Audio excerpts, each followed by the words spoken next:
Tema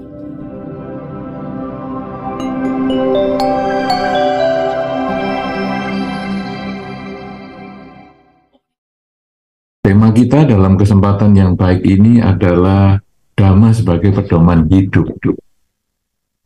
Saudara-saudara, banyak orang memahami bahwa memang Dhamma ini berbicara tentang kehidupan sehari-hari.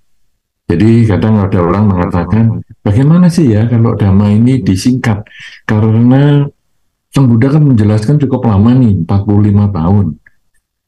Kemudian kalau diringkas, ini apa kan penjelasannya? Karena 45 tahun itu satu hari berkali-kali berceramah, kemudian setiap hari lagi, sehingga kalau dikumpulkan 84.000 judul ceramah yang bisa dikumpulkan.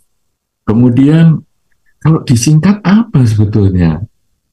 Nah, Dhamma ini kalau disingkat adalah hidup itu berisi perubahan. Jadi, sesuaikanlah hidup Anda terhadap perubahan ini supaya Anda menjadi bahagia. Sebetulnya kuncinya cuma demikian. Sehingga, kalau Dhamma sebagai pedoman hidup, adalah kita sekarang bagaimana ya memahami perubahan itu. Perubahan apa ini? Nah, kalau di cerita Sang Buddha, ini kan karena menjelang Waisak ya, jadi kalau di cerita Sang Buddha kan diceritakan tuh, Pangeran Siddhartha meninggalkan istana itu kenapa? Karena melihat tua, sakit, dan mati. Jadi melihat perubahan. Nah, perubahan itu bukan hanya tua dan sakit mati untuk seseorang atau manusia atau binatang, tetapi juga untuk semua hal. Semua benda juga. Jadi misalnya, kalau sekarang kita punya HP misalnya, HP yang baru itu seperti lahir dari pabrik. Kemudian ketika kita gunakan, HP ini kemudian makin lama sebetulnya dia makin tua. Sehingga kadang-kadang sudah setahun, 2 tahun, 3 tahun, orang mengatakan, wah HP-nya sudah ketinggalan zaman. Sebetulnya HP-nya sudah tua. Kemudian karena umurnya sudah tua, HP-nya kadang sakit-sakitan. Yaitu, loh ini kok hang sih? Kok sering error sih HP saya? Dan lain sebagainya. Nah, lama-lama akhirnya HP-nya rusak, mati. Dibengkeli juga nggak bisa. Nah, HP ini mengalami tua, sakit, dan mati juga. Kemudian bukan hanya HP, mungkin juga mobil, kendaraan kita, kemudian bangunan rumah, bahkan dunia pun satu ketika juga akan mengalami kematian yang disebut dengan kiamat. Nah, jadi segala sesuatu itu berubah. Nah, sekarang kalau kita tidak menyesuaikan dengan perubahan itu, hidup kita menjadi menderita. Nah, Dhamma sebagai pedoman hidup ini sebetulnya adalah bagaimana kita menyesuaikan diri dengan perubahan. Dhamanya memang mudah. Jadi kalau nanti Anda setiap hari mendengarkan pembabaran Dhamma dari berbagai sumber, sampai nanti saatnya Waisak misalnya, Anda akan mendapatkan banyak sekali informasi tentang Dhamma. Tetapi, berapa banyak yang Anda gunakan? Berapa banyak yang Anda laksanakan di dalam kehidupan sehari-hari Anda? Mungkin tidak banyak. Nah, karena itu, tema kita dalam kesempatan ini sangat penting. Dhamma sebagai pedoman hidup. Artinya kita harus hidup di dalam Dhamma itu. Nah, sekarang, kalau kita mau melaksanakan Dhamma, dikatakan tadi hidup ini adalah perubahan, kita perlu menyesuaikan diri supaya hidup berbahagia. Berarti sekarang tujuan kita dalam kehidupan ini adalah untuk berbahagia. Ya, jadi jangan menganggap, agama Buddha ini kan agama pesimis. Buktinya Sang Buddha kan mengajarkan dalam 4 kesunyataan mulia, kesunyataan yang pertama kan hidup itu duka. Hidup ini adalah penderitaan, berisi ketidakpuasan. Betul, memang hidup ini berisi ketidakpuasan. Tetapi kalau ketidakpuasan ini diketahui sebabnya, kemudian bisa diselesaikan, muncullah kebahagiaan. Jadi Dharma ajaran Sang Buddha pun tujuannya adalah untuk meraih kebahagiaan.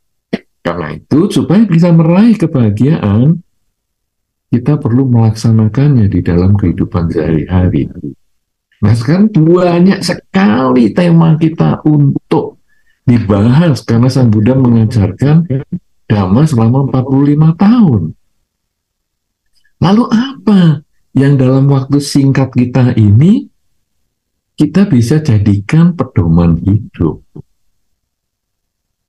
Saudara-saudara, kita tidak perlu terlalu jauh dan mendalam, ya mungkin tadi juga sudah dibahas oleh moderator kita bahwa sebetulnya saya juga senang kalau membabarkan Dhamma ataupun sharing Dhamma seperti ini adalah hal yang sederhana saja. Jadi kita tidak perlu terlalu ruwet-ruwet.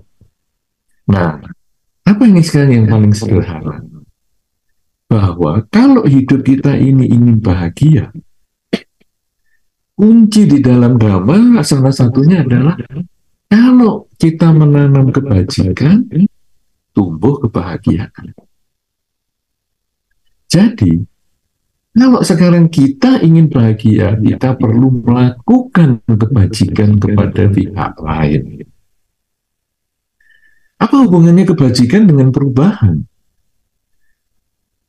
Saudara-saudara, kalau kita lihat di dalam kehidupannya, kita misalnya sedang berbuat baik, kemudian kita mengharap, guys, kalau saya berbuat baik ini tentu dia juga balas kebaikan pada saya. Ternyata orang yang kita beri kebajikan itu belum tentu membalas kebajikan kepada kita. Nah, kita kemudian mengubah cara berpikir kita. Ya memang hidup ini kan perubahan.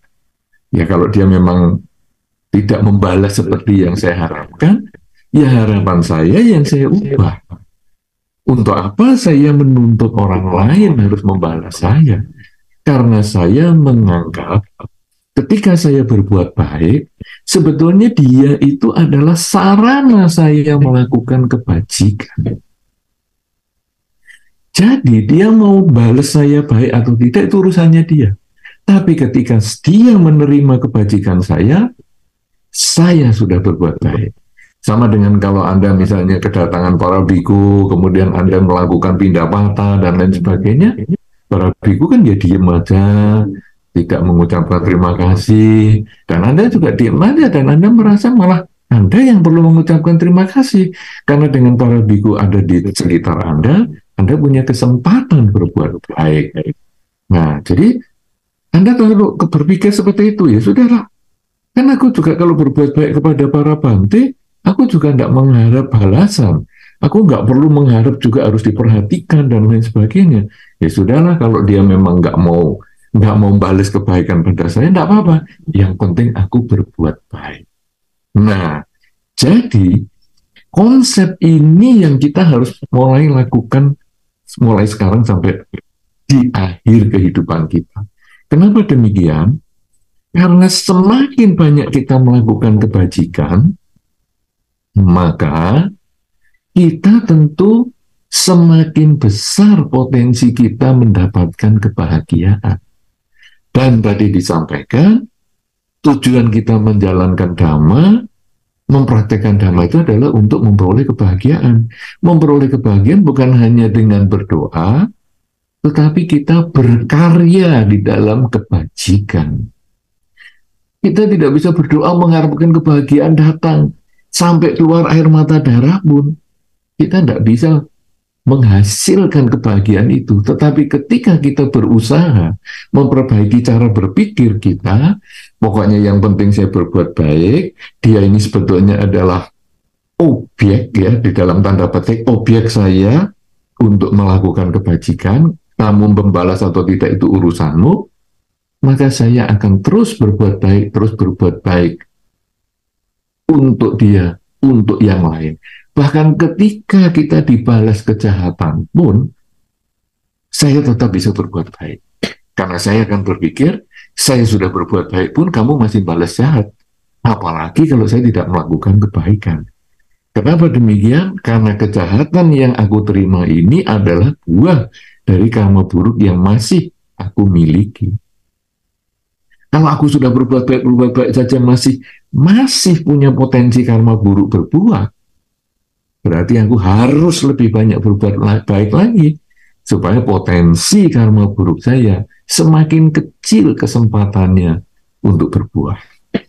Nah, oleh karena itu, saudara-saudara, di dalam setiap kesempatan hidup kita, setiap saat kehidupan kita ini, cobalah kita mulai berpikir, bagaimana ya saya bisa memberikan kebahagiaan kepada pihak lain. Karena ketika saya melakukan kebajikan, kebajikan itu berarti saya senang melakukannya dan orang yang menerima juga berbahagia. Ya, kalau saya senang melakukan tapi orang lain nggak bahagia waktu menerima, berarti itu bukan kebajikan. Misalnya apa? Misalnya saya marah, saya tidak suka sama si A, kemudian saya maki si A, puas saya. Saya senang, tapi si A yang dimaki ini apakah bahagia? Setahu saya, tidak ada orang yang dimaki itu senang. Tidak ada orang yang dimaki itu bahagia. Jadi itu bukan kebajikan. Tapi ketika si A mengangkat barang yang cukup berat, kemudian saya dengan rela, dengan semangat, dengan senang, saya membantu mengangkatkan. Saya senang. Si A yang dibantu juga senang. Nah, dua belah pihak senang inilah yang membuat kebajikan itu menjadi benar-benar disebut kebajikan. Nah, karena itu, setiap saat kita kemudian lalu berpikir, kemana ya saya hari ini mau berbuat baik? Kita berpikir yang baik. Kepada siapa ya saya harus berbicara yang baik? Kepada siapa ya saya harus berbuat yang baik? Nah, jadi setiap saat kita selalu mengisi kebajikan dengan pikiran, kebajikan dengan ucapan, kebajikan dengan perilaku. Bahkan kepada orang yang tidak kita kenal sekalipun, bahkan kepada binatang yang mungkin tidak ada hubungannya dengan kita sekalipun.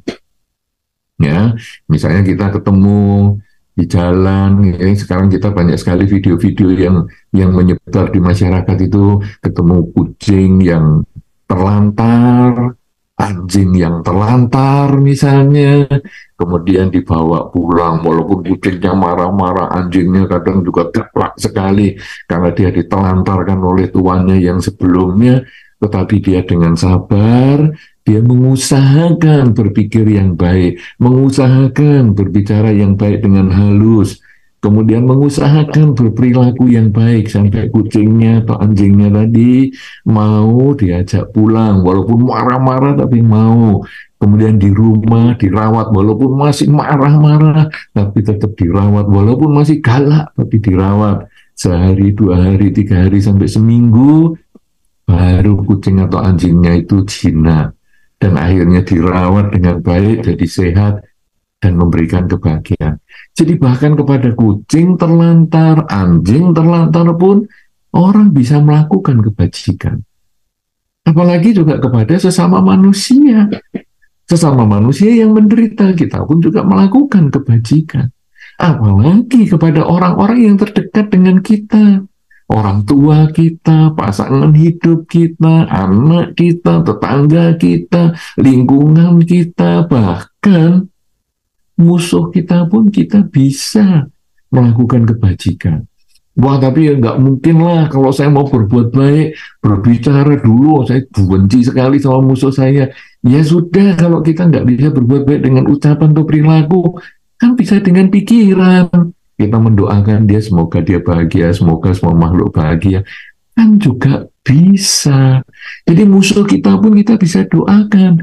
Karena ketika kita mendoakan semoga semua makhluk bahagia, kita tidak mengeluarkan, tidak mengecualikan musuh kita. Karena kita hanya mengucapkan semoga semua makhluk bahagia. Dan itu kita ulang-ulang. Bukan semoga semua makhluk, kecuali musuh saya, bahagia. Tidak seperti itu.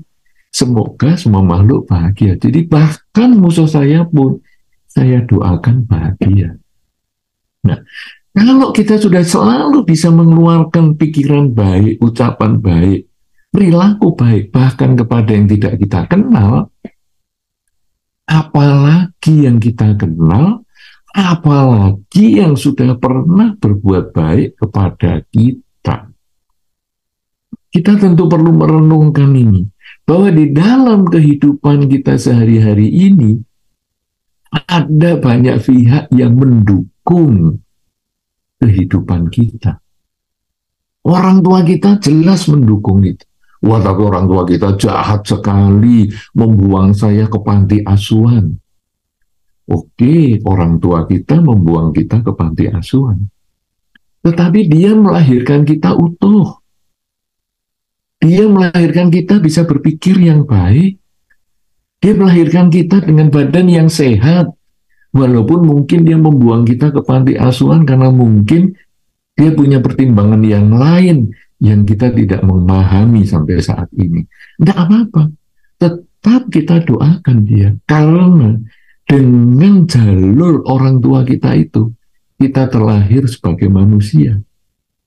Dengan jalur orang tua yang sudah membuang kita ke panti asuhan atau bahkan di parkiran, di dalam kardus ketika kita masih bayi misalnya, toh kita akhirnya sebagai manusia yang bisa mengenal dharma, yang kita bisa berbuat kebajikan. Karena itu kita tidak bisa membenci orang tua kita walaupun seperti itu. Kita tetap memancarkan pikiran cinta kasih. Semoga mereka bahagia, semoga semua makhluk bahagia. Orang tua kita sudah memberikan jasa kepada kita. Apalagi mereka yang tidak membuang kita ke panti asuhan. Mereka yang merawat kita, mendidik kita, menyekolahkan kita. Maka kalau kita belum bisa membalas jasanya, kalau kita belum bisa memberikan dia sesuatu yang bermanfaat untuk dia, minimal kita tidak membuat mereka bersedih. Itu sudah merupakan kebajikan yang kita bisa lakukan. Selain orang tua kita, mungkin keluarga kita, paman kita, bibi kita, kakak adik kita, mereka semua mendukung kita sehingga mengkondisikan kita sampai hari ini. Guru-guru kita juga begitu. Nah, jadi ketika kita kemudian merenungkan, siapa ya orang-orang yang berjasa sama saya di kehidupan ini? Mereka sudah memberikan jasa kepada kita, maka saya harus juga berbuat baik kepada mereka. Kalau sekarang saya nggak tahu di mana tinggalnya, guru saya dulu waktu guru TK itu baik sekali ya, tapi sekarang di mana yang mereka tinggal? Saya kok nggak tahu. Ah, sudahlah. Karena saya nggak tahu, saya juga nggak ketemu, saya cari melewati media sosial, kok juga nggak ada yang tahu, teman-teman sekolah saya juga nggak tahu. Oke, kalau gitu saya pancarkan cinta kasih. Semoga dengan kebajikan yang saya lakukan sampai hari ini, guru saya si A, yang waktu SD itu, semoga dia berbahagia. Dimanapun dia sekarang berada. Kalau dia masih hidup, semoga dia bahagia. Kalau sehat, semoga dia tambah sehat. Kalau sakit, semoga dia cepat sembuh. Kalaupun dia sudah terlahir di alam lain, semoga dia berbahagia di alam kelahiran yang sekarang. Nah, jadi kita melihat orang-orang yang sudah berjasa kepada kita itu, kemudian kita juga melakukan kebajikan.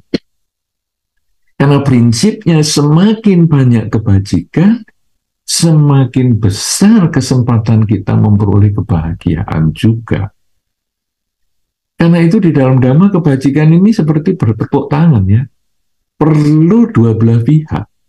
Jadi saya punya niat untuk berbuat baik, kemudian ada objek untuk melakukan kebajikan itu. Objek itu bisa di depan kita, fisik, bisa juga yang sudah tidak di depan kita, bahkan orang tua kita di kehidupan-kehidupan sebelumnya, para leluhur kita di kehidupan-kehidupan sebelumnya, itu pun adalah objek kebajikan. Oh, tapi kan saya nggak mengenal mereka. Nah, kita cukup mengucapkan, semoga semua makhluk yang berhubungan karma dengan saya, dimanapun mereka berada, semoga mereka berbahagia. Lah kan orang tua saya di kehidupan yang sebelumnya mana jasanya? Di dalam Dhamma, seseorang bisa terlahir sebagai manusia adalah karena timbunan kebajikan yang sudah dilakukan di banyak kehidupan sebelumnya. Bagaimana kita di banyak kehidupan sebelumnya bisa berbuat baik? Tentu salah satunya karena pendidikan, contoh yang diberikan oleh orang tua kita di kehidupan sebelumnya. Sehingga ketika kita ingat jasa-jasa mereka, kita perlu limpahkan juga. Semoga dengan kebajikan ini, mereka berbahagia. Jadi saudara-saudara, ini yang perlu kita lakukan setiap waktu. Pedoman hidup kita, Dharma itu adalah bahwa hidup ini berisi perubahan. Kalau kita ingin bahagia, maka kita harus mengubah cara berpikir kita agar bisa menyesuaikan diri dengan perubahan itu. Menerima perubahan sebagaimana adanya. Dan supaya hidup itu bisa berbahagia, kita memperbanyak kebajikan. Kepada mereka yang kita kenal, kita berbuat baik. Kepada mereka yang tidak kita kenal, kita juga harus berbuat baik. Bahkan kepada binatang pun kita berbuat baik. Nah, kemudian kalau kita sudah sering melakukan kebajikan itu, kita juga merenungkan siapa yang sudah berjasa kepada kita. Dan orang-orang itulah, pihak-pihak itulah yang perlu kita kenal, perlu kita pikirkan bagaimana memberikan kebahagiaan kepada mereka. Dengan melakukan dua hal ini di dalam kehidupan kita, sesering mungkin berbuat baik bahkan kepada yang tidak dikenal, merenungkan kebaikan orang untuk kita melakukan kebajikan kepada dia, dua hal ini, maka hidup kita akan menjadi lebih banyak kualitas kebajikannya, menjadi lebih bahagia, karena kita memperjuangkan kebahagiaan itu, bukan hanya berdoa untuk mendapatkan kebahagiaan, tapi memperjuangkan meraih kebahagiaan, dan upaya kita meraih kebahagiaan ini sekaligus memberikan kebahagiaan untuk pihak lain. Seperti tadi tepuk tangan, saya ingin berbuat baik, ada pihak yang menerima perbuatan baik, dan akhirnya muncullah suara yang bisa didengar kedua belah pihak.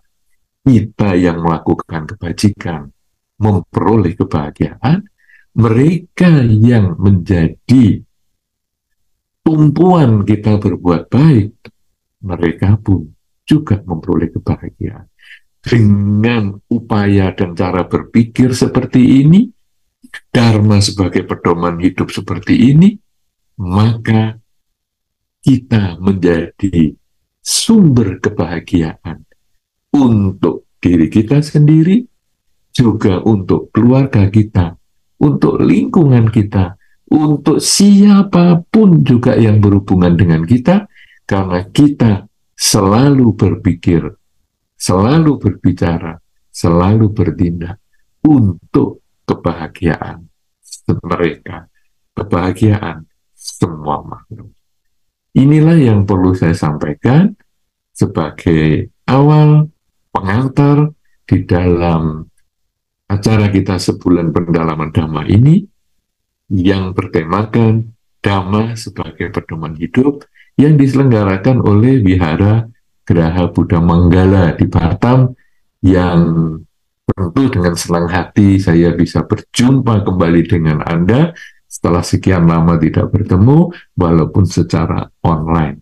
Mudah-mudahan ini bermanfaat dan bisa mengantar kita dalam diskusi yang lebih memberikan manfaat lagi dan memberikan semangat kita untuk melaksanakan Dhamma di kehidupan sehari-hari, karena Dhamma sesungguhnya adalah pedoman hidup kita. Terima kasih, dan saya kembalikan kepada saudara moderator. Silakan. Mempersilakan kepada Bapak Ibu dan beserta teman-teman saudara kita yang sudah bergabung di Zoom juga bisa ikut serta menanyakan. Jadi bagi yang teman yang Zoom, kita akan bantu ucapkan pertanyaannya, lalu kita juga akan utamakan kepada saudara-saudari kita yang sudah hadir di Wihara Graha terlebih dahulu, seperti itu. Baik, terima kasih kepada saudara moderator yang telah memberi kesempatan kepada saya untuk bertanya pada kesempatan malam hari ini yang sangat berbahagia ini, berjumpa dengan seorang biku yang sama-sama kita kagumi ya. Jadi pertanyaan singkat begini Bante ya. Selamat malam Bante.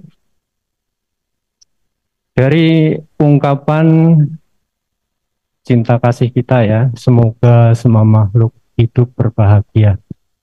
Nah, ketika kita mengungkapkan bahwa semoga semua makhluk hidup berbahagia, artinya itu adalah tanpa kecuali ya Bante ya. Akan tetapi begini Bante kasusnya. Misalnya, ketika kita sedang mengucapkan semoga semua makhluk hidup berbahagia. Semoga semua makhluk hidup berbahagia. Nah, pada saat yang sama kita mengingat, kita pernah mengenal seseorang yang pernah atau yang terbiasa melakukan atau melanggar sila-sila dari Pancasila Buddhis misalnya. Nah, sementara seseorang tersebut merasa senang, bahagia ketika melanggar sila tersebut. Apakah kita juga tetap mengucapkan bahwa semoga semua makhluk berbahagia? Nah, dalam arti ketika kita mengucapkan semoga semua makhluk berbahagia, berarti kita mendukung pelanggaran-pelanggaran sila yang biasa seseorang tersebut lakukan. Nah, bagaimana pandangan umat Buddha terhadap hal-hal seperti ini, Bante? Terima kasih. Ya, Bante, silahkan jawab, Bante. Baik, ini pertanyaan yang bagus sekali ya. Jadi, ketika kita mengucapkan semoga semua makhluk bahagia, memang kita sangat disarankan untuk selalu mengucapkan kalimat itu ya, semoga semua makhluk bahagia. Kemudian, kita lalu ingat, ada orang yang suka melanggar sila ini bagaimana ya? Apakah saya juga mengharapkan dia melanjutkan? Bukan, semoga semua makhluk bahagia ini memang termasuk si pelanggar sila. Tetapi kita sekarang kan memahami bahwa orang itu bukan hanya dalam hidupnya melakukan pelanggaran sila terus. Selama hidupnya seumur hidup melanggar sila, kan tidak juga. Buktinya apa? Dewa Data. Dewa Data itu dari banyak kehidupan, dia melakukan hal-hal yang tidak baik. Sampai sudah menjadi biku pun masih melakukan hal-hal yang tidak baik. Tapi di akhir kehidupannya, dia kan akhirnya sadar dan mengucap Wisarana, Budang, Damang, Sanggang, Sarana, Gacami, untuk sampai akhirnya terlahir di alam derita. Nah, artinya apa?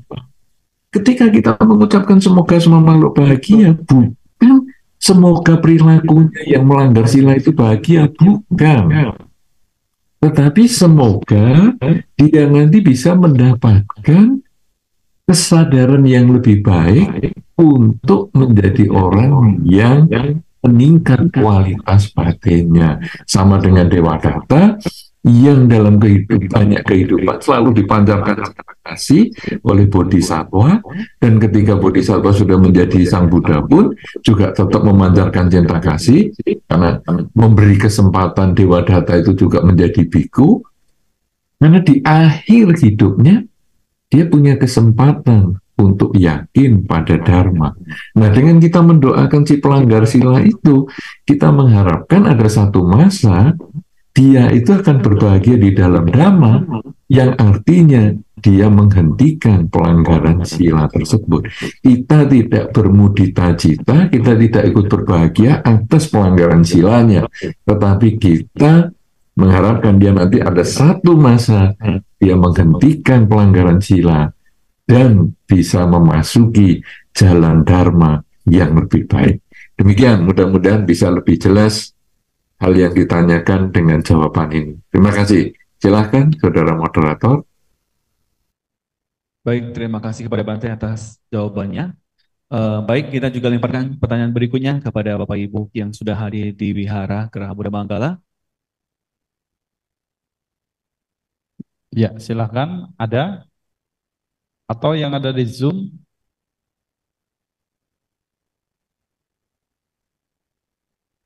Bante Utamo juga beliau ini merupakan tadi saya dapat info dari Romo Suwarno, pendiri dari Wihara Geraha Buddha Manggala ya Bante.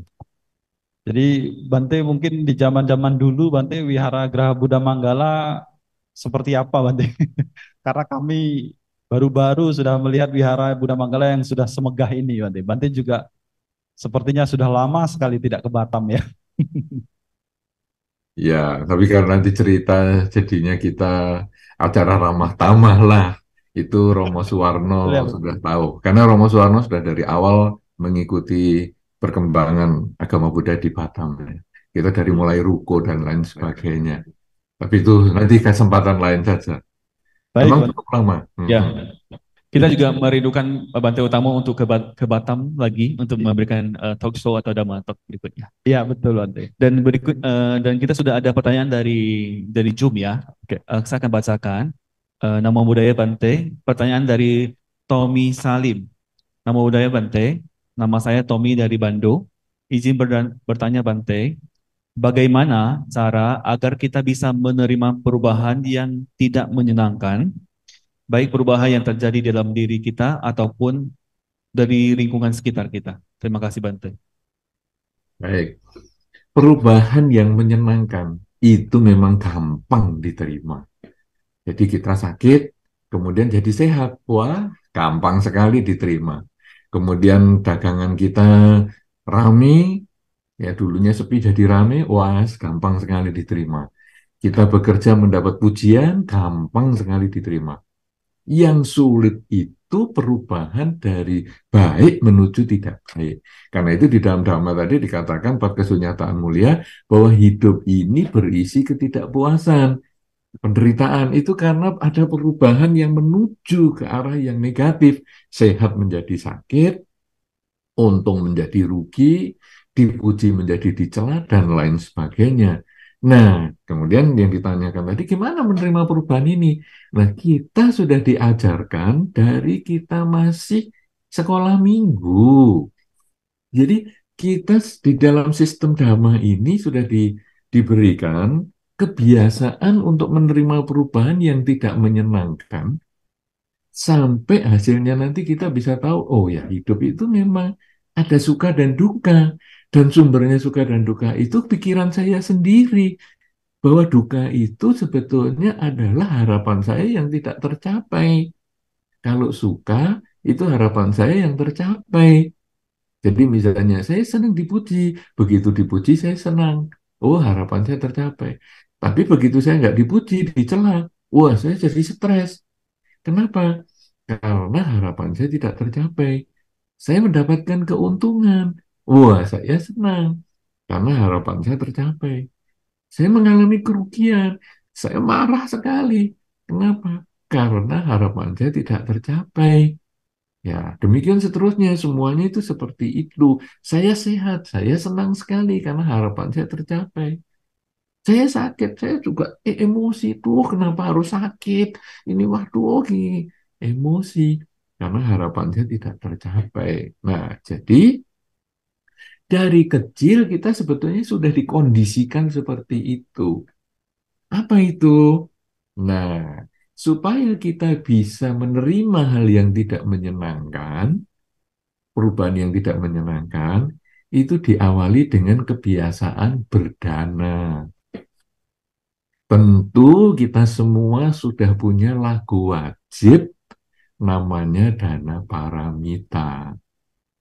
Umat Buddha yang umum-umum, kalau disuruh nyanyi lagu Buddhis, biasanya sulit. Ya, kalau ada pertemuan-pertemuan umat Buddha dari berbagai penjuru, kemudian ayo kita nyanyi lagu Buddhis. Lagu Buddhis apa ya? Padahal lagu Buddhis itu waduh, tak terhingga jumlahnya banyak sekali.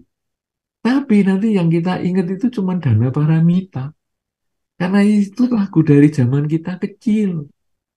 Nah, begitu Dana Paramita kemudian dinyanyikan, langsung kita mengeluarkan dari kantong kita. Nah, kita berdana. Sebetulnya pada waktu kecil kita itu, kita ya sudahlah, saya cuma terima dari ibu dan ayah, ya sudah masukkan, masukkan. Tapi mulai mengenal nilai materi ini, dong mestinya ini kan bisa untuk jajan besok di sekolah. Kita mulai ada sayangnya. Tapi kemudian, ya kata mama papa saya harus berdana, ya sudahlah saya masukkan. Nah, jadi saya mulai merasa kehilangan dengan yang saya sukai. Tapi karena disuruh papa dan mama, saya mulai ya sudahlah, ya sudahlah, ya sudahlah. Tiap kali berdana ya sudahlah, ya sudah. Akhirnya biasa. Akhirnya ya sudah. Nah, satu ketika kita sudah mulai lebih dewasa, ayah dan ibu mengatakan, enak, kamu pakai uang tabunganmu sendiri. Aduh, pertama, aduh berat sekali ini uang tabungan ini mau saya belikan sesuatu. Tapi ya sudahlah, ya sudahlah. Itu sebetulnya kita mengubah cara berpikir. Ya sudahlah, ya sudahlah, ya sudahlah. Bukan, kenapa sih harus berdana? Kenapa sih harus mengeluarkan uang saku saya? Tapi ya sudahlah, ya sudahlah, ya sudahlah. Dan akhirnya kita biasa. Kemudian kita makin dewasa lagi, ada para biku datang ke biara, kemudian kita berdana makan. Aduh, makanan yang enak aku danakan ke Bante. Aduh, sayang banget ini. Aduh, apalagi Bantenya nggak makan lagi. Kan ini kan banyak sekali dana makannya. Bantenya malah nggak makan. Aduh, sayang banget. Itu awal-awal. Tapi begitu kita sudah sering, ya sudahlah, ya sudahlah.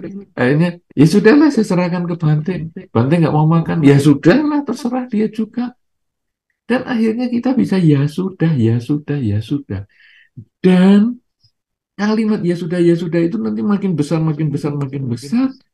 Satu ketika sandal kita juga hilang di biara atau sepatu kita hilang di biara. Diganti sandal cepet yang jelek. Wah, pertama ya emosi juga. Duh, tadi pakai sepatu lagi. Ini mau ke acara. Aduh, sandal sepatunya hilang jadi sandal cepet. Tapi lama-lama, ya sudah lah. Gimana lagi? Nah, itu kebiasaan dari kecil itu kemudian sudah berkembang sampai dewasa. Dan akhirnya sampai kita berpisah dengan yang kita cintai, misalnya HP kita, duh rusak.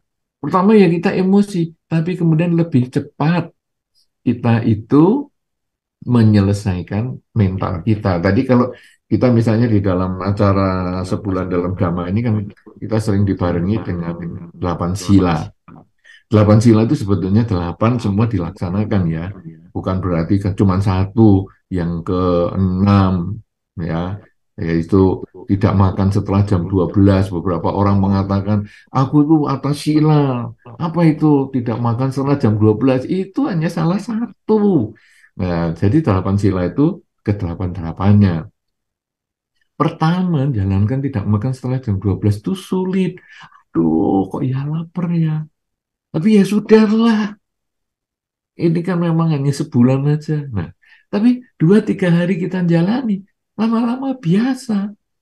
Dan akhirnya ya lapar, tapi lebih mudah menerima kenyataan. Bagi yang tidak pernah berlatih, lapar itu langsung bikin pusing, bikin emosi, lemes. Tapi bagi yang sudah berlatih, lebih mudah menerima kenyataan. Sama-sama laparnya, tapi cara berpikirnya berbeda. Demikian pula dengan orang yang sudah dilatih berdana dari kecil ini dengan dana paramita secara materi, lama-lama dia cara berpikirnya itu sudah bukan materi lagi, tapi dia sudah berbicara tentang kerelaan secara mental. Jadi ketika ada orang yang tidak disukai datang, kita juga sudah bisa, ya sudah. Nah, ini sudah mulai secara mental. Bukan hanya kehilangan sandal, bukan hanya HP rusak, bukan hanya mobil mogok, ya sudah. Bukan ditipu duitnya, ya sudah. Tapi kita sudah mulai dimaki orang, ya sudahlah, biar aja dia. Kemudian pasangan hidup marah-marah, ya sudahlah, kita senyum-senyum saja, bahkan kita malah mengajak dia untuk mendekati dengan lebih berdamai dan lain sebagainya, dan akhirnya hidup ini menjadi bahagia. Jadi kalau tadi pertanyaannya bagaimana caranya menerima perubahan yang tidak menyenangkan, di dalam Dhamma sistemnya adalah dengan berlatih kerelaan. Latihan kerelaan pertama adalah materi, tapi sebetulnya nanti arahnya adalah kerelaan yang bukan materi, yaitu secara mental, yaitu melihat hidup itu, ya sudahlah, kan hidup adalah saat ini, bukan tadi, bukan nanti. Tadi saya pernah hidup, nanti saya akan hidup, tetapi realitasnya adalah saat ini. Tadi yang saya pernah hidup saya jadikan pelajaran, nanti yang akan hidup saya jadikan tujuan, tetapi yang saya maksimalkan adalah hidup saat ini. Demikian mudah-mudahan si penanya menjadi lebih jelas bahwa sistem di dalam Dhamma, kerelaan adalah upaya kita untuk menerima kenyataan bahwa hidup adalah berubah. Terima kasih, silakan saya kembalikan kepada moderator. Ya, baik, Bante. Ya, pertanyaan selanjutnya, ini sudah ada yang mau bertanya, silahkan yang ada di Wihara Geraha Buddha Manggala. Oh, ini dari yang belakang dulu, ada yang di belakang ini, silahkan. Baik, sebelumnya Sodihatu Namo Buddhaya Bante. Yang ingin saya tanyakan adalah tadi saya mendengarkan beberapa ulasan yang diberikan oleh Bante bahwasanya terlahir sebagai manusia itu adalah kebajikan yang sangat luar biasa. Dan itu dikatakan bahwasanya ketika kita itu menjadi manusia, kayak ibaratnya kita itu menjadi seekor kura-kura yang di samudra luas dan ingin memasukkan kepalanya itu ke dalam ring itu atau dalam cincin itu. Nah, yang ingin saya tanyakan, eh, yang saya ketahui pada saat ini banyak sekali, apalagi di Batam, manusianya ini sangat banyak, Bante. Nah, dan yang saya alami dari saya sekolah dari SD sampai saya dengan mengajar saat ini, banyak sekali perbedaan yang dimana kalau dulu siswa itu melihat guru itu langsung ada rasa takut ataupun sungkan atau lebih hormat. Akan tetapi pada saat ini lebih banyak siswa atau mahasiswa mungkin gitu, itu kalau lihat dosennya itu nggak ada sikap hormat sama sekali ataupun yang lainnya. Nah, yang ingin saya tanyakan, apakah ini itu termasuk karma buruk atau karma baik menjadi manusia? Karena apa? Semakin lama manusia ini semakin menurun moralnya. Itu menurut saya. Nah, untuk yang kedua, terus bagaimana agar sudut pandang kita itu melihat perubahan ini tetap sesuai dengan dhamma yang kita pelajari. Khususnya pas pada waktu kita memberikan pembelajaran kepada siswa saya mungkin yang ada di sekolah, dan mungkin sebagai contoh orang-orang yang mungkin yang sering ke wihara. Terima kasih Bante. Itu pertanyaan dari saya. Baik, terima kasih atas pertanyaannya. Dua pertanyaan nih. Saya tidak tahu waktunya sampai kapan ya, saudara moderator. 8.30 Bante, Oke. pukul 20.30. Oke. Nah, sekarang berbicara tentang manusia, betul sekali yang Anda sampaikan bahwa di dalam Dhamma disampaikan bahwa lahir sebagai manusia itu sulit sekali, seperti kura-kura yang naik ke permukaan laut. Betulnya penyu ya, bukan kura-kura karena itu lautan. Kalau kura-kura itu di air tawar. Jadi penyu yang naik ke permukaan dan ada gelang di samudra dan pas kepalanya. Penyunya naiknya juga 100 tahun sekali, itu lama sekali. Artinya kesempatan menjadi manusia itu sulit. Tapi kok sekarang buktinya juga banyak manusia, betul. Kenapa demikian? Karena memang di dalam Dhamma manusia itu bisa berasal dari banyak hal, ataupun terlahir sebagai manusia itu bisa dari banyak alam. Bisa dari alam rendah, alam-alam rendah, alam-alam yang lain, bahkan juga dari bumi-bumi yang lain juga itu bisa. Jadi itu cerita yang cukup panjang. Tapi artinya terlahir sebagai manusia itu memang sulit, tetapi siapapun yang terlahir dari manusia itu bisa terjadi dari banyak tempat. Nah, kemudian dikatakan bahwa dulu siswa itu sangat hormat kepada guru. Sekarang kok siswa kurang hormat ya? Apakah ini kemerosotan moral atau apa? Kita tidak bisa melihat seperti itu ya. Jadi ada satu istilah di dalam Dhamma yang mengatakan gini, jangan kamu bertanya, kenapa dia tidak menghormat saya? Jangan kamu bertanya, kenapa dia tidak menghormat saya? Tetapi renungkanlah perilaku apa yang sudah saya lakukan agar orang menghormati saya.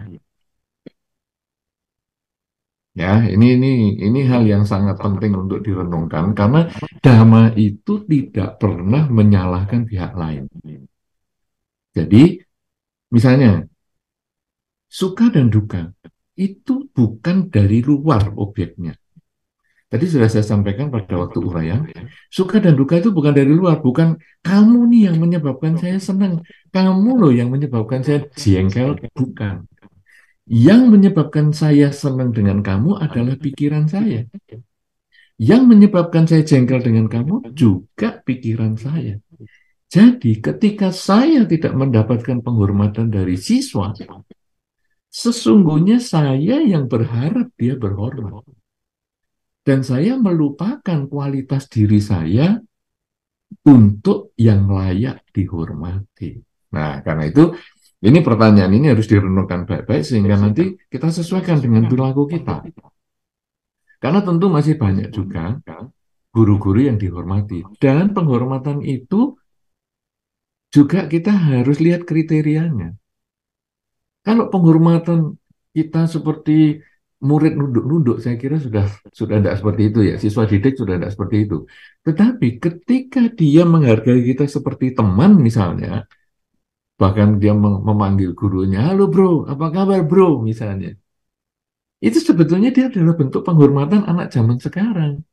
Ya, jadi kita tidak terus, wow, ya harus aku panggil aku Pak dong, dan lain sebagainya. Enggak. Mungkin sudah tidak seperti itu. Kita harus sesuaikan dengan budaya yang lain juga. Nah, karena itu, apakah sekarang ada kemerosotan moral?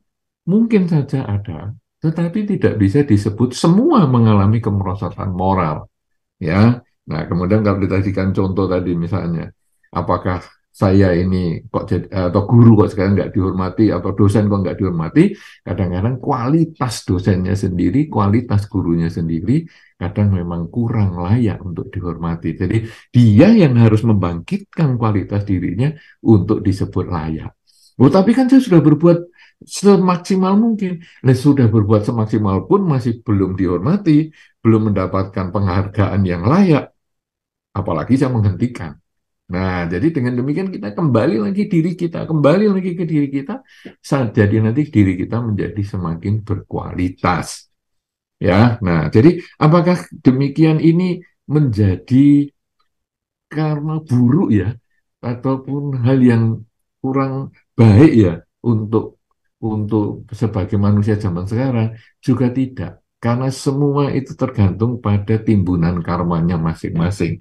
Hari ini guru ataupun dosen ataupun siapapun mengajar yang dihargai juga masih banyak. Jadi kita jangan kemudian menyalahkan karma lalu berhenti. Tapi sebaiknya, oke, saya akan terus melakukan kebajikan sehingga menjadi punya kualitas untuk dihargai. Kemudian juga kalau dikatakan tadi, bagaimana ya melihat perubahan ini ataupun ya supaya selalu sesuai dengan dharma hidup kita.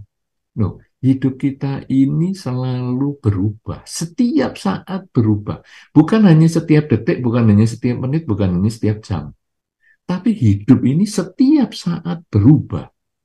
Jadi sepersekian detik itu berubah. Nah, karena bagaimana ya kalau mengajar, berilah pengajaran sesuai dengan apa yang Anda mampu kerjakan. Kalau di dalam dhamma itu kan ada seperti Anda mau berdharma di sana, bagaimana, dan lain sebagainya. Berikan secara terstruktur. Tujuannya adalah memberikan mereka pemahaman dhamma, mendorong mereka untuk melaksanakan dhamma, dan lain sebagainya. Masalah nanti mereka mau melaksanakan atau tidak, apakah mereka mau menghormat kita atau tidak, itu di luar aturan kita, di luar jangkauan kita. Karena tugas kita adalah melakukan yang terbaik di bidang kita. Kita tidak bisa mengubah orang lain. Kita tidak bisa mengatur orang lain. Bahkan di dalam Dhamma disampaikan, kita pun tidak bisa mengatur diri kita sendiri. Ayo, diri kita harus selalu sehat. Tahun ini saya harus selalu sehat. Dalam 1 bulan ini, sebulan dalam Dhamma ini, saya harus selalu sehat sampai Wesak. Tidak tentu. Hidup tidak pasti. Kematian itu yang pasti. Kita sendiri tidak bisa ngatur hidup kita. Apalagi mau ngatur orang lain, tidak mungkin. Nah, jadi kita hanya bisa melakukan yang terbaik saat ini. Dan itulah kita menyikapi perubahan. Menyikapi perubahan berarti menyadari hidup adalah saat ini. Tadi itu saya pernah hidup, tapi sudah tidak hidup, hanya jadikan pelajaran. Nanti saya akan hidup, tapi belum tentu hidup.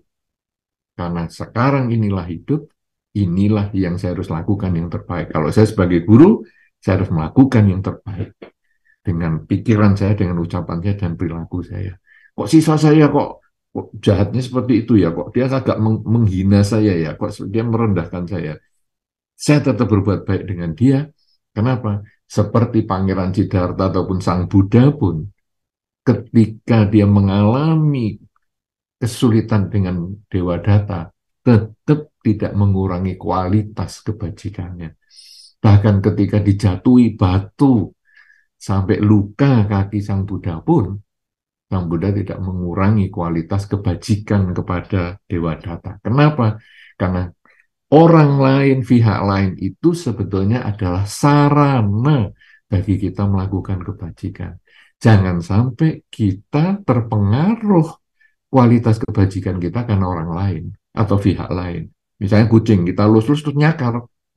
Oh, dasar kucing kamu ya, dilus-lus nyakar, mabuk saja.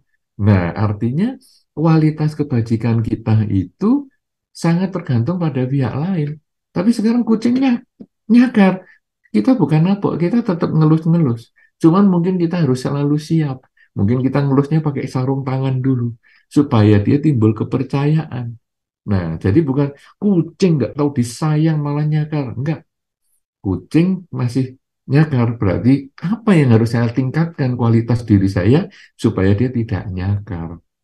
Nah, dan akhirnya kemudian kita lus-lus mungkin dengan sarung tangan yang tebal, sampai akhirnya dia percaya, baru sarung tangannya kita lepas dan kita bisa mendapatkan penghormatan si kucing itu dengan dia berbaring telentang, sehingga kita bisa mengelus-ngelus perutnya, itu adalah bagian dari penghormatan si kucing, ataupun anjing dan lain sebagainya, karena perilaku kita sendiri. Jadi jangan mengkondisikan orang lain mempengaruhi perilaku kita, tapi kita yang harus fokus untuk selalu berbuat baik. Siapapun, apapun yang balasannya kepada dia, itu mereka sebetulnya adalah sarana kita untuk berbuat baik, seperti kita bertepuk tangan. Jadi harus 2 tangan menjadi 1. Ya, begitu. Mudah-mudahan ini bermanfaat. 2 pertanyaan sudah saya jawab. Waktunya tinggal beberapa menit. Ya, Silakan. tinggal 3 menit, tapi sudah masuk beberapa pertanyaan, Bante. Kita persilakan tadi paling depan ya. Eh, Panitia silakan kasihkan mic. Mau diperpanjang berapa menit? Mungkin 5 menit, Bante. Oke. Jadi Ya. kita sampai 8.35. Oke. Silakan. Namo Buddhaya, Bante. Yang saya dengar tadi kan kita harus banyak berbuat karma baik untuk minimalisir karma buruk. Tapi tidak ada satu orang pun di dunia ini yang bisa membendung karma buruk untuk berbuah dari yang putu jana sampai arahat pun. Yang saya mau tanyakan, bagaimana untuk meningkatkan keyakinan kita kepada Buddha, Dhamma, dan Sangha supaya nggak ter apa dapat promosi dari tetangga-tetangga gitu, Bante. Baik, begini ya. Jadi meminimalisir itu bukan debit kredit ya. Jadi kita harus tahu memperbanyak kebajikan itu adalah memperbesar potensi kita memetik buah karma baik. Jadi bukan meminimalisir karma buruk. Karena ini bukan debit kredit. Perhitungan kita bukan finance ini ya. Jadi gimana sekarang? Nah, di dalam drama diberi contoh tentang garam dan air. Jadi kalau di dalam satu gelas, kemudian segelas air diberi garam 1 sendok, maka dia terlalu asin. Nah, kita jangan menambah garam, tapi kita menambah airnya. Sehingga kalau ke air yang segelas ini menjadi 1 galon, maka garam yang 1 sendok itu tetap ada di dalam 1 galon, tetapi airnya tidak terasa asin. Itulah dasarnya kenapa kita ada kalimat kurangi kejahatan, kurangi garamnya, tambah kebajikan, yaitu tambah airnya, supaya jangan hanya 1 gelas, tetapi bisa kalau bisa 1 galon.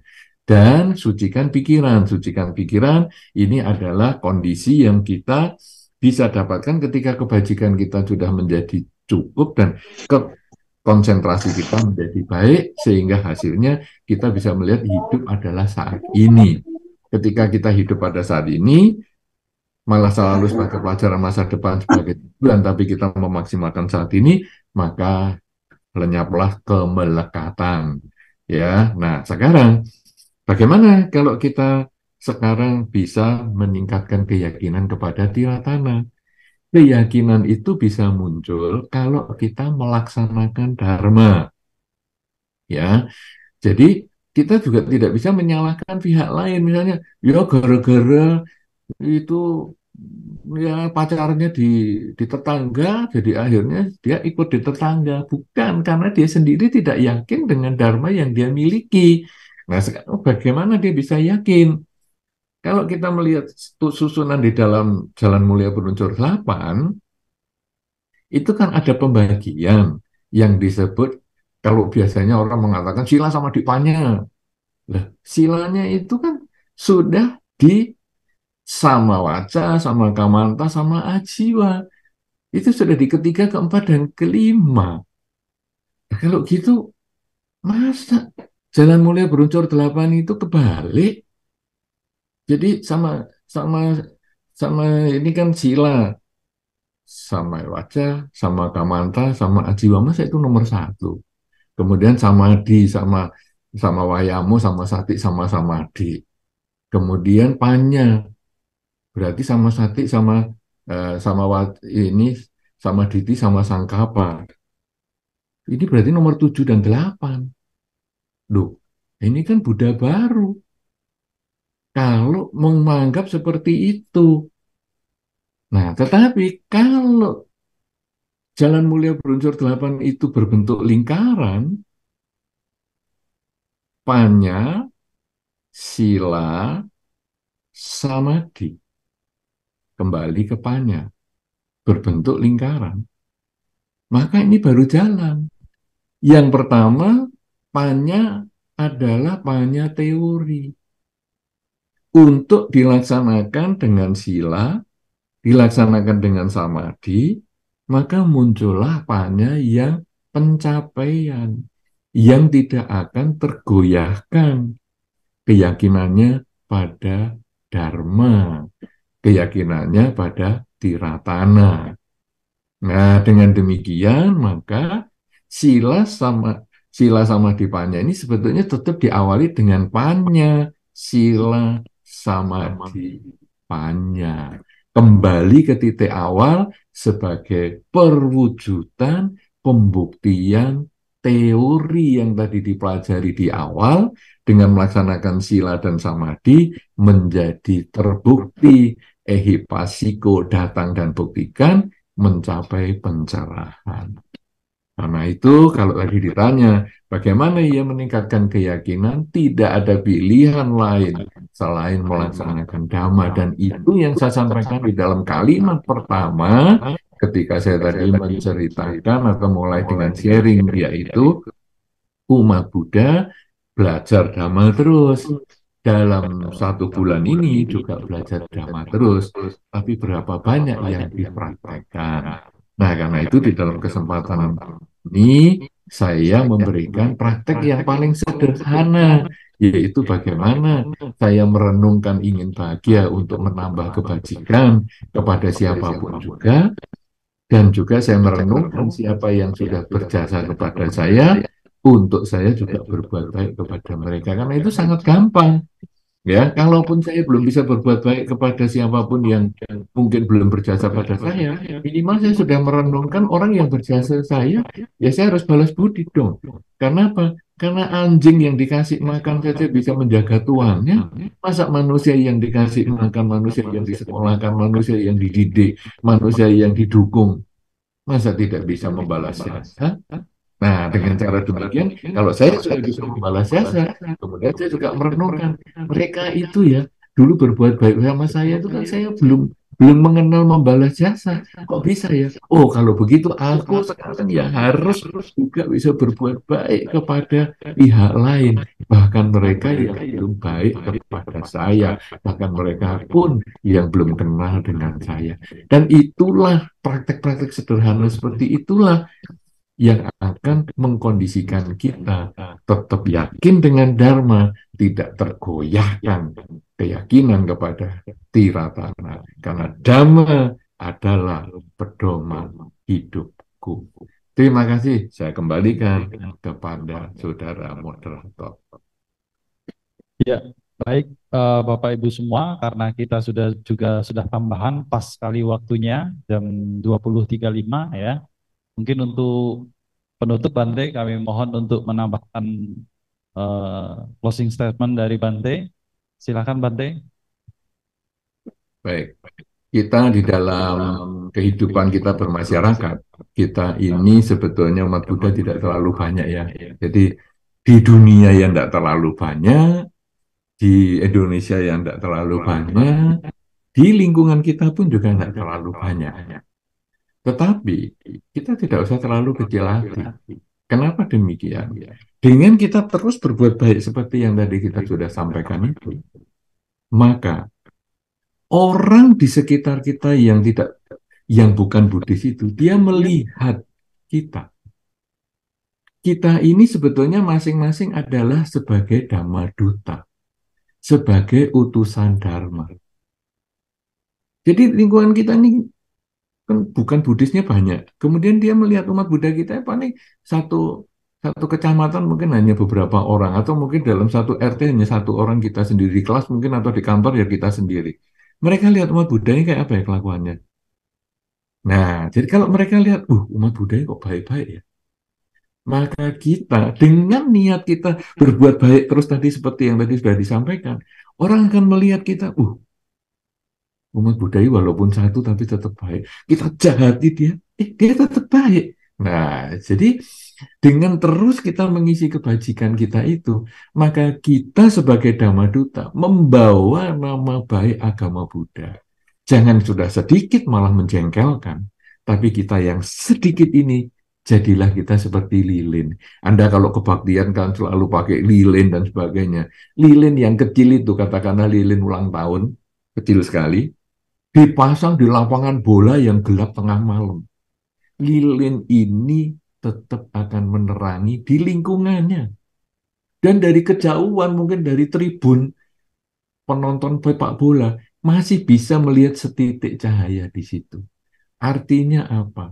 Kalau kita melakukan kebajikan, walaupun kita ini jumlahnya tidak banyak umat Buddha, namun karena kita masing-masing memahami kita adalah sebagai Dhammaduta, maka kemudian kita akan menjadi lilin, menerangi lingkungan kita, memberikan kebahagiaan untuk diri kita, juga untuk memberikan kebahagiaan kepada lingkungan kita.